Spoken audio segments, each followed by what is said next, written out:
To my film and TV channel. Yes, I was shocked. I'm shocked this week, guys.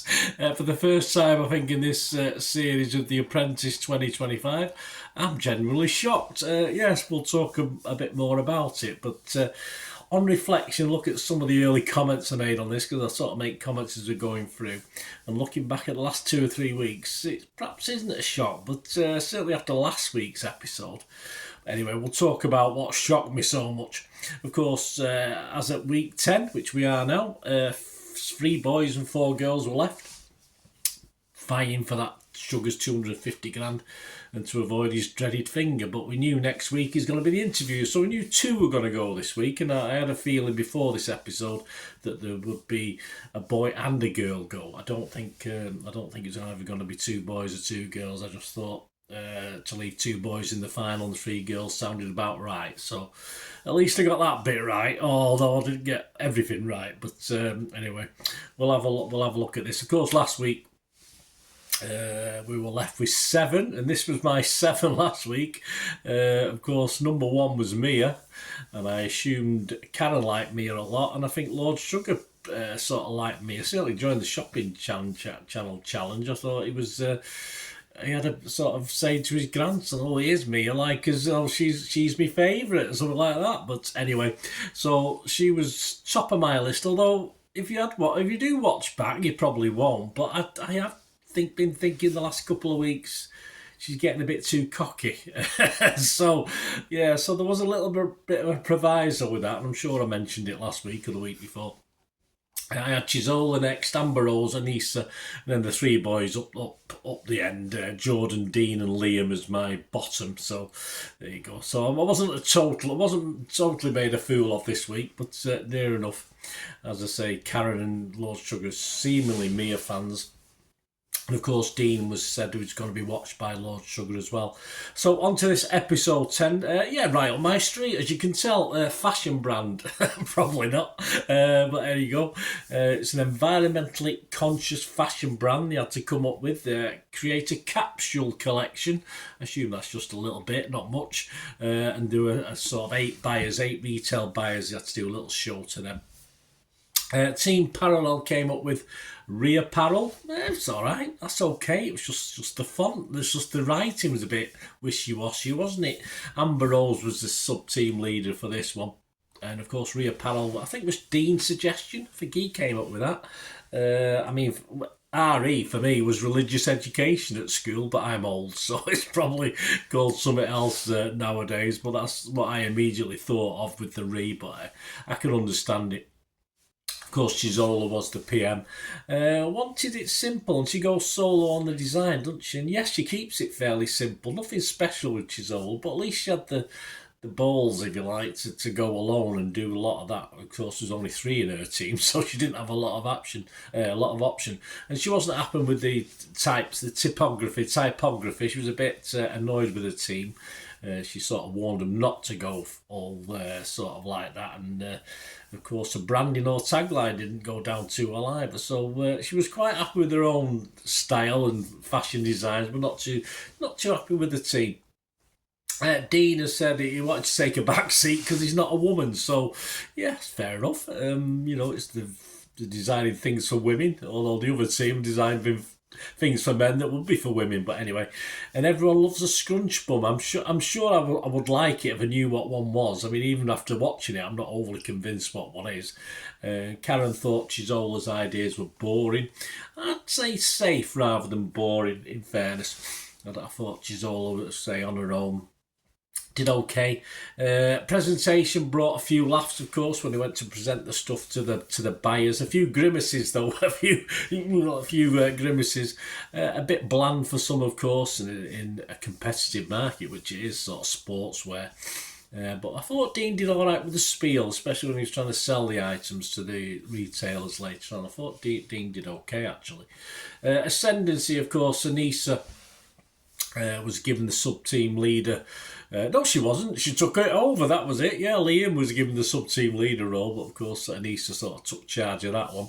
Jordan, yeah, to Liam's chagrin, or is that a good word, chagrin? Of course, Jordan got the lead, didn't he? He got the actual PM for this one, and of course Liam's nose was put out of joint because he's done fashion and stuff like that in his business. We'll talk about that in a second.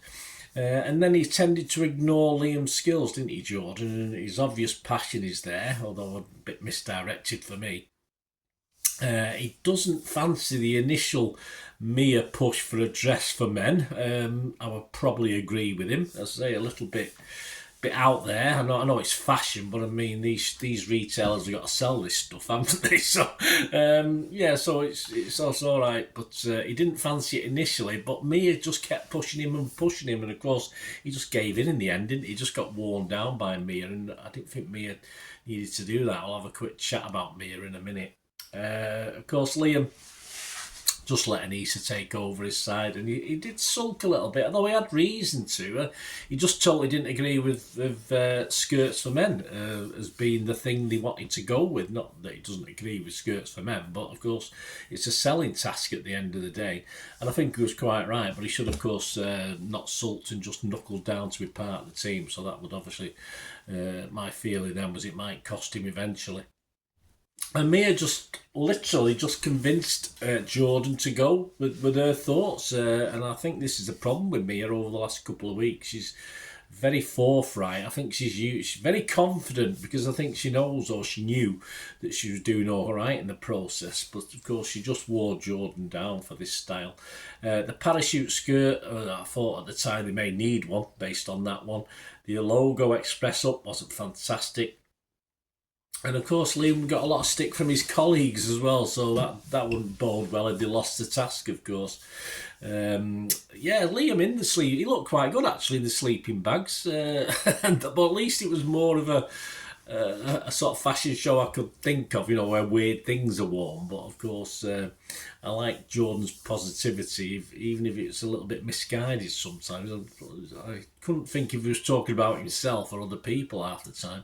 Of course, when we got to the boardroom, Chisola's team won, didn't they? They got only 3 buyers, but of course it wasn't niche, was it? So they got 3 buyers for 2,150, and of course Team Parallel got more buyers, but of course they weren't going to commit themselves to many because of the nicheness of the products, and of course Liam continued to get criticism from his colleagues in the boardroom. So the fact that his team lost, you thought Liam's going to be in trouble here, and of course they got 6 orders just for 1,160, so almost 1,000 less than the other team.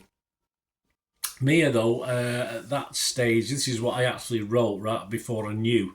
I said Mia should get the blame for pushing the niche skirts for men, but will she? I put a little question mark there. I said Liam will be in trouble. Yeah. Mia blamed the branding. I thought that was a little bit pushing it. It was poor, but not the reason for me for not selling the items. I thought Jordan would probably be all right because of his passion in this one. I think Lord Struggle liked that. And of course Liam went as I thought, and then I sort of put a little line here, Mia or Anissa, and I put bye Anissa.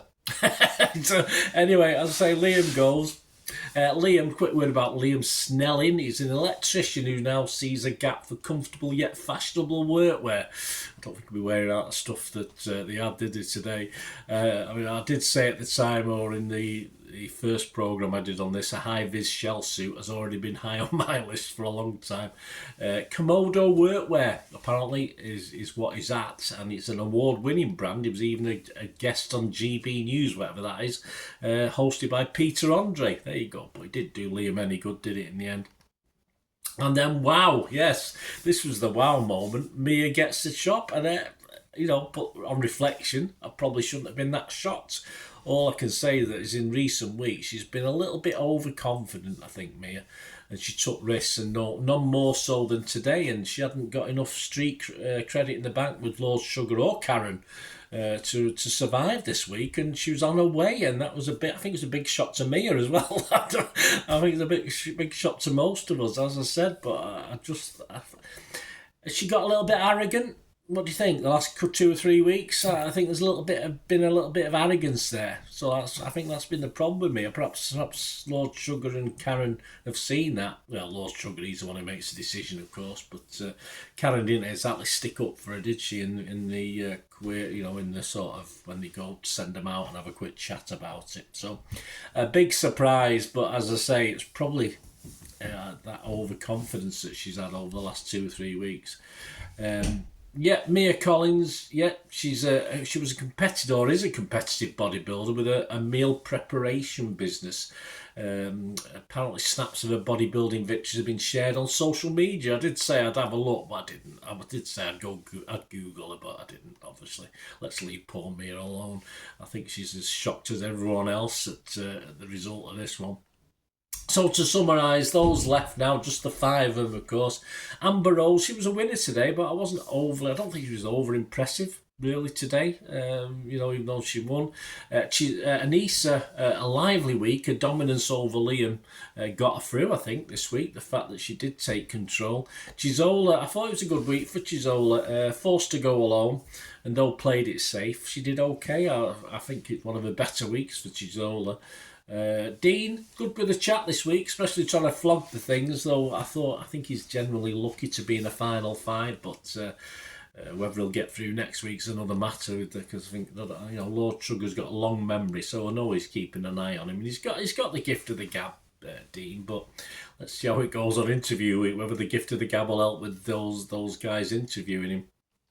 And Jordan, like Dean, I think like Dean, he perhaps shouldn't have got through, but his passion has seen him through, which is totally opposite to the early weeks with Jordan. He was a bit more sulky, wasn't he? I think he actually said when he was being talked to that his confidence and to say what he thinks has come more, and he certainly didn't have that at the start of this process. So, and certainly his passion got him through this sort of episode into the final 5. Again, I'm leaning towards 2 girls in the final, so I think both lads will struggle in the final 5, but we'll see. I've been shocked this week. Who's to say I won't be shocked next week? So I'm at 5 at the moment, and basically if you take out Liam and Mia, it's basically the same positions. I've now got Chizola as number 1, followed by Amber Rose, although Anissa and Amber Rose could be switcheroo there. I've got Anissa 3rd, and as far as the 2 boys, I've got 4th and 5th. I've got Jordan just ahead of Dean. So next week I would thoroughly expect Chizola. Yeah, Chizola and Anissa, or Chizola and Amber Rose. What do you think? Let me know what you think for next week, guys. Sugar one-liners this week, making a woman look hip with stuff from the tip. I like that one. And Jordan and his Technicolor nightmare. So that was quite good as well. So join me next week for the interviews, of course, the last 5. Let me know if you were shocked. Were you as shocked as me at Mia going? As I said, it is a shock, but then you think back to, she's a bit overconfident, and of course that overconfidence has seen her fall by the wayside, unfortunately, which I think you could even see by her face. She was shocked today. So anyway, it's nice to get a surprise, isn't it, when we're not involved, we're just watching it from the side. So we'll see. So there you go. Let me know your top 5. Let me know who you think will get kicked out next week and which the final 2 will be. Please let us know in your comments or through my socials. Just get in touch with me. If you like what I try and do on the channel, guys, I'm not too proud not to ask for any help. I mean, there's memberships available, and of course, if you even to watch an ad or 2 or follow the links, always helps the channel out going forward as well. So, as ever, if you want to try and support the channel, just stay watching and listening. To help me out, guys, if you watch the ads, if the ads on this YouTube ads, that helps in a very little way, but it all helps. It all, watch the pennies and pounds look after themselves, they say, don't they? Or the pennies or the 10p's look after themselves. But if you watch the ads or follow the links on the ads as well, that's always a nice way. to support the channel if you sort of hang on for it. I've done that. I watched other people's and followed the ads, just something I fancied, which does happen from time to time. Of course, you can support me by pushing that subscribe button as mentioned earlier, and that's of course pressing the button so you know when these vlogs are coming out. And of course, I'm always interested in your opinions, and of course, you can give us a like. That'd be wonderful as well. So thanks for watching, guys. Hopefully I'll join you very, very soon with something else. Until we meet again, I'll never ask one thing, don't I? Please stay safe, everyone. Bye for now.